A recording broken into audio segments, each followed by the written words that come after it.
Si vous jouez du piano depuis quelques mois ou années, vous pouvez vous poser la question suivante. Suis-je encore un pianiste débutant?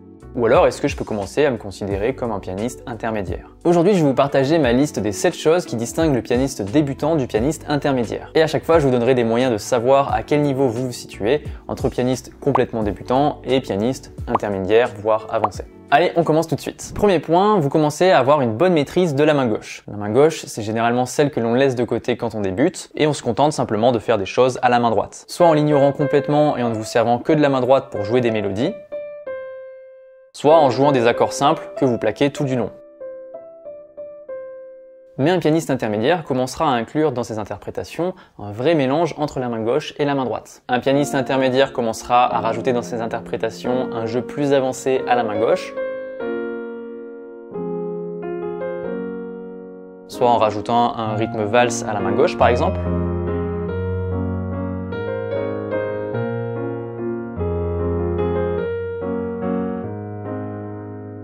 soit en la jouant avec des arpèges.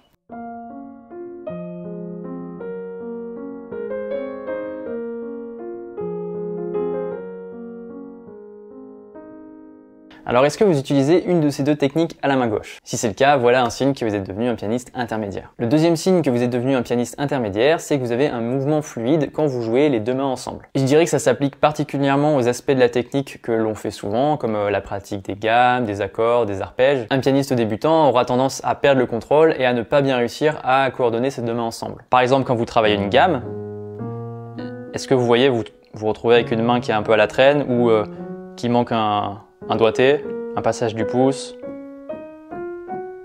Mais maintenant, quand vous avez fait ces exercices suffisamment de fois, vous avez acquis un contrôle musculaire inconscient de ces exercices et c'est devenu intuitif. Vous n'avez plus besoin d'y penser, c'est complètement naturel. Et un bon exemple de ça, c'est la capacité à jouer une gamme et à parler en même temps. C'est un niveau de maîtrise qui est physiologique.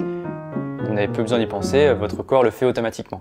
C'est comme quand vous marchez, vous ne réfléchissez pas à comment le pied doit se dérouler, comment le genou doit se plier pour avancer la jambe. Non, vous le faites naturellement sans y penser et vous pouvez parler en même temps. Et donc quand vous avez la capacité de parler pendant que vous faites des exercices techniques comme les gammes, eh bien c'est que vous êtes passé du stade de pianiste débutant à intermédiaire. Troisième signe, c'est la reconnaissance auditive. L'un des signes qu'un pianiste est encore débutant, c'est sa déconnexion entre ses oreilles et ses mains. Donc vous bougez vos mains sur le piano, mais votre oreille n'entend pas vraiment ce qui se passe. Et en tant que pianiste intermédiaire, vous devriez être capable de distinguer la différence entre un accord majeur et un accord mineur. Ça, vous devriez pouvoir le faire à l'oreille. Et donc ça, c'est déjà un niveau intermédiaire en termes d'oreille. Mais pour les intermédiaires vous devriez également être capable d'entendre la différence entre un accord diminué et augmenté. Mais la reconnaissance auditive, ça ne se limite pas en la capacité à reconnaître la nature d'un accord ou la nature d'une gamme, mais également la capacité à entendre une mélodie et à la retrouver. Par exemple, est-ce que vous pouvez chanter une mélodie après l'avoir entendue une ou deux fois? Donc je vous joue une mélodie au piano. Pa pa pa pa pa pa pa pa. Est-ce que vous y arrivez? Je vous en fais une autre. Pa pa pa pa pa pa pa.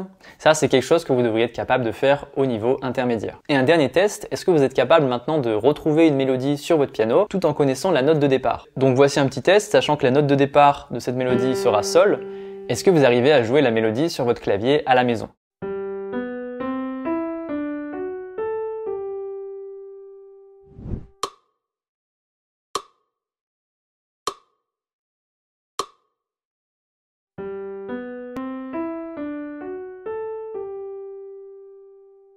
Quatrième point, c'est une bonne maîtrise de la dynamique de votre piano. Est-ce que vous arrivez à jouer avec les nuances? Piano, forte, mezzo piano, mezzo forte. Est-ce que par exemple vous êtes capable de passer de forte à piano immédiatement?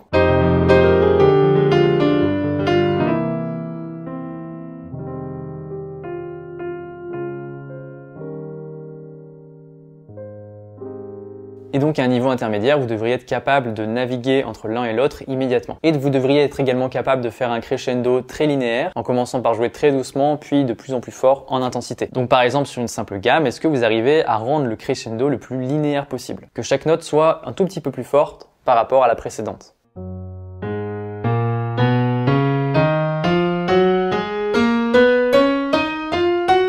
Chaque note est plus forte que la précédente, vous voyez, il n'y a pas de creux entre les différentes notes. Et donc si vous arrivez à faire ce genre de choses, vous pouvez vous considérer comme un pianiste intermédiaire. Cinquième point, c'est une connaissance théorique des suites d'accords et une capacité à transposer. Un pianiste nouvellement intermédiaire devrait connaître la notion des degrés et des chiffres romains et des natures d'accords en fonction des différents types de degrés. Et un pianiste intermédiaire à avancé devrait quant à lui quasiment instantanément retrouver une suite d'accords dans les 12 tonalités. Voici un petit test justement, est-ce que vous êtes capable de jouer une suite d'accords 1, 4, 5 dans différentes tonalités?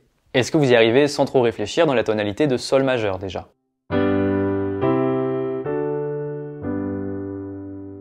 Et maintenant, est-ce que vous arrivez à utiliser d'autres dispositions pour ces accords, d'autres renversements?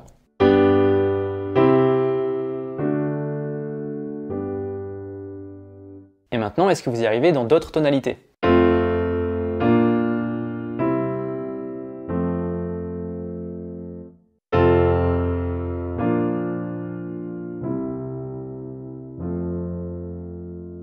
Est-ce que maintenant vous y arrivez dans une tonalité mineure, par exemple en Do mineur?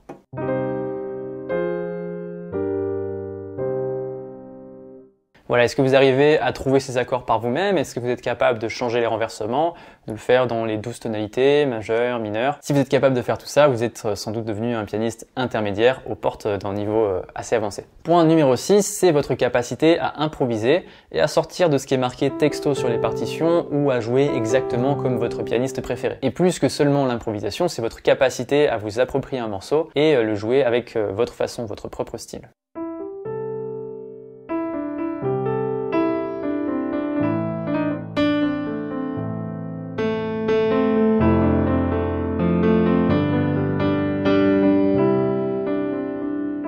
Si vous arrivez à faire ce genre de choses, à vous approprier une mélodie, vous approprier un morceau et à improviser, rajouter des notes de passage, eh bien vous êtes devenu sans doute un pianiste intermédiaire. Et enfin, le dernier signe qui montre que vous êtes devenu un pianiste intermédiaire, c'est votre capacité à vous rendre compte que vous faites des erreurs quand vous jouez. Vous en rendre compte directement et arriver à rectifier le tir. Et je parle pas seulement de savoir reconnaître quand vous faites une fausse note, ça c'est quelque chose qu'un pianiste débutant devrait savoir faire, mais je parle plutôt des erreurs un peu de niveau supérieur, entendre quand le rythme est pas bon, savoir vous recaler, que vous avez fait une erreur de technique ou qu'il y a un doigté que vous utilisez qui est un petit peu bizarre. Donc déjà ça, est-ce que vous êtes capable de l'identifier quand vous vous filmez et que vous analysez après coup la vidéo? Et encore mieux, est-ce que vous êtes capable de vous en rendre compte pendant que vous le jouez, sans avoir l'aide d'un professeur? Si c'est le cas, c'est que vous avez atteint une excellente liaison entre vos oreilles et vos mains. Et au niveau le plus élevé que vous puissiez atteindre, vous entendez intérieurement une musique, une mélodie dans votre tête et vos mains sont simplement invitées à suivre sur le piano et à créer ce que vous avez dans la tête directement sur le piano. Et le premier signe que vous êtes en train d'avancer vers cette compétence, c'est le fait que vous puissiez vous rendre compte quand vous jouez quelque chose, mais